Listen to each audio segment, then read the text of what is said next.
كتبدا القصه ديال الفيلم ديالنا. اعلان اسبانيا تطبيق الاجراءات الاوروبيه لمكافحه شح الموارد، ولكن الدول المجاوره غتكون عاجزه على تحقيق هذا التوازن، والناس غير غاده حارقه من واحد الميناء، والمخزن تما كاين موجود وكيراقب بالكوبتيرات، وهما تما كيقدروا يوصلوا للحاويه ديالهم. وكيقول لهم الحراق كل ما تزادت المخاطر كتزاد الفلوس، وهما ما كيلقاو ما يعطيوه من غير خاتم الزواج ديالهم. كيدخلوا كيلقاو بزاف د النساء حوامل ولا عندهم الرضع، حيت الحكومه تخلصات من المسنين، ومن موراها بدات بالاطفال والنساء الحوامل. والسيد ومراته غاديين ومخلوعين، حتى واحد اللحظه كيحسوا براسهم وقفوا، وهو مع كيبغي يشوف كتفتح الباب، وبزاف د الحراقه كيبداو غير داخلين، واللي مهربينهم كيقولوا لهم نزلوا، خاص يبقى غير النص، وهو كيكون مع الواله وكيجبروه ينزل، واخا كيبغي يقول لهم باللي راه كنت لداخل ما كيخليوهش يدوي. وتما كيهبط وكيتفارق مع مراته. كتمشي كطلم واحد التقيبه وكتلقى نيكو مطلعينه في الحاويه اللي حداها، كتصوني ليه وكتدوي معاه كيفاش غادي يتلاقاو من بعد، وهو كيوصيها باش ما تثق في حتى شي واحد، وغير غينزلوا غيمشي هارب دغيا. هما غاديين كيشوفوا الناس كلها متظاهره، والمخزن كيتيري عليهم كيقتلهم، وكيجي القرطاس ديك الحاويه وهي كتولي تطل، وكتلقاهم كيديو النساء الحوامل في واحد القفوصه بحال الحيوانات، والاطفال حتى هما كيديوهم صحه عليهم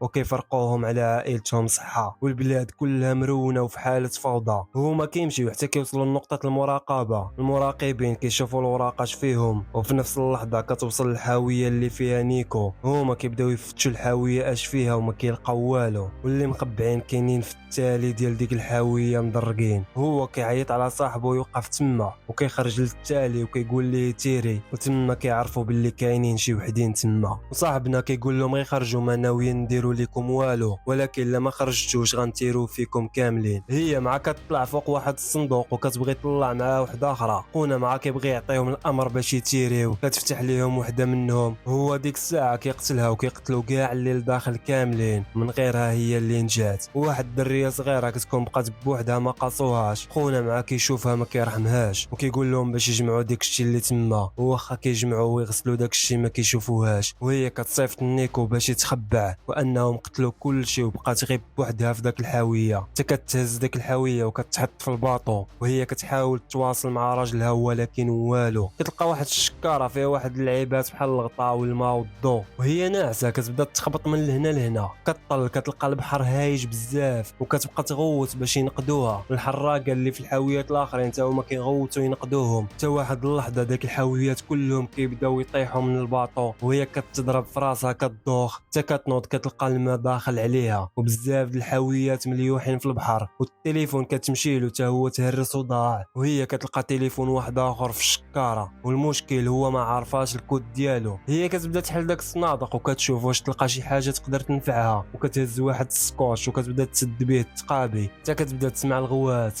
وكتلقى الحاويه اللي فيها راجلها كتغرق، وكتحاول تبدل الكارطه باش تصوني ليه، وقدامها كيبان لها كل شيء كيغرق وكيديهم البحر، وهي بقات وحيده مع الجنين ديالها في داك البحر. هي كتهز المضى كتبغي تنتحر، حتى كتبدا تحس بالجنين ديالها كيضربها، وهي كتنعس كتبدا تحلم براسها كتغرق. كتفيق كتلقى الماء بدا كيدخل من التقابي، وكتحاول تسدهم باي حاجه ممكنه لقاتها حداها، وكتبدا تحسب الايام اللي هي تما، وكتجبد ديك الادوات اللي عندها كاملين. حتى كيصوني ليها التليفون، وكيكون نيكو مازال حي، وكيخبرها باللي هما ما داهمش الشيفور للميناء وغادي يلحق عليها. هي كتخبرو بكاع داكشي اللي وقع ليها، وباللي راها واحله وسط البحر. ونيكو كيقول لها باللي غيلقى شي طريقه باش ينقذها، وغيعاود يتصل بها فاش يلقى كيدير. من موراها هي كيشدها وجع الولاده، وكتبقى كتصارع وتقاوم في داك الاجواء حتى كتقدر تولد، والطفل ديالها كيكون ما كيغوت ما والو. هي كتحاول تنقذو حتى كتسمعو بدا كيغوت، عاد كترتاح وكتقاد امورها وكتبغي ترضع بنتها، وكتبدا هي كتاكل عاد، ولكن البنيته ديالها ما كتبغيش ترضع عليها وكتبقى غير كتغوت. هي كتشد داك الشنيور وكتحاول تفتح شي فتحه الفوق، ومن بعد عاد بنتها كتبقى كترضع، وهي كتاكل اي حاجه لقاتها قدامها، فتات الخبز ولا طون ولا اي حاجه، وكتكمل تفتح ديك الفتحه، ولكن الشنيور خوا من لا شارج. كتمشي تخدم تليفون تليفونها ولكن والو. من بعد كتقلب على ما تاكل وكتلقى حداها غير الاحشاء ديالها باش ولدات وكتاكلهم،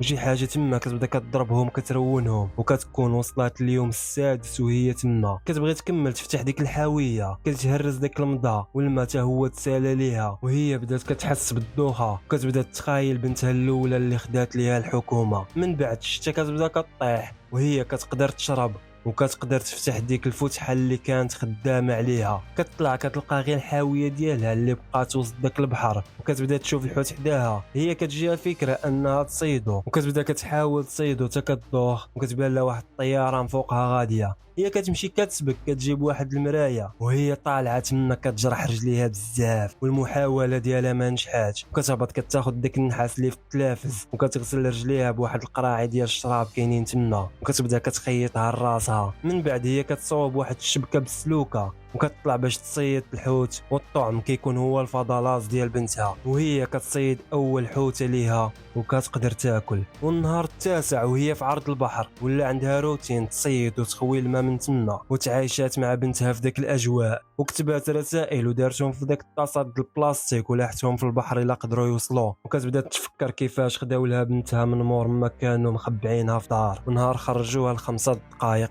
داوها ليها وكتغطي بنتها وكتشعل العافيه باش يدفاو. ومن بعد 12 يوم والما غير غادي وكيطلع نيكو كيصوني ليها وكيخبرها باللي خاصها تنجب بوحدها وهو ما يمكنلوش ينقذها، وباللي تا هو ركب في حاويه وكان جاي ولكن ضربوه بالقرطاس ودابا كينزف. وهي كتخبرو باللي ولدات بنيتها وسماتها نوا، السميه اللي كان باغي يسميها، وهي كدوي معاه حتى كيخوى التليفون من لاشارج. وبقات كدوز الايام والما وصل لحد الاقصى و26 يوم وهي تما ولات مضطره تعيش فوق الحاويه، وصوبات واحد اللعيبات بالوسائل اللي عندها بحال واحد المهد، وهي كيبان لها واحد النورس وصل عندها واللي كيعني باللي راها قريبه لليابسه. والما بدا كيطلع على الحاويه، هي كتبع سنيكرز ديالها باش تجيبو حتى كتوحل رجليها في واحد الخيوط، وهي كتحاول تفك راسها في نفس الوقت غاديه وكتغرق، وفي التالي مع المقاومه ديالها كتفك راسها والحاويه غرقات كامله. كتطلع كتقلب على بنتها وواحد الحوت كبير حداها كيخلعها، كيدوز من حداها وكيمشي جهه بنتها ولكن منظرها ما كيقيسهاش. هي كتوصل عند بنتها وكتبقى معلقه معها وسط داك البحر وما عندها حتى شي حاجه تقدر ديرها. ومع الوقت واحد العائله في واحد القارب ديال الصيد تما كيبان لهم شي حاجه مجمع عليها الطيور، وهاد السيده كتبدا كتشوف مزيان حتى كيبان لها شي حاجه تما. هما كيمشيو لجهتهم حتى كيوصلوا كيلقاو غير الدريه الصغيره وكيبقاو يجبدوا واحد الحبل مربوط معاها تما حتى كيصدقوا مطلعين الام ديالها. كيبقاو يحاولوا ينقذوها هما حتى كيقولوا صافي ماتت، وكيوليو يعاودوا يحاولوا معاها حتى كيقدروا ينقذوها. وصاحبنا كيمشي يطلب الانقاذ وكيعطيوها البنيته ديالها وكتكون قدرات تنجا من الموت مع بنتها ووصلت للوجهه ديالها ليابسه ايرلندا. هنا كيسالي الفيلم ديالنا. خليو معكم في التعاليق على الفيلم اللي تبغيو تشوفوا ملخص ديالو.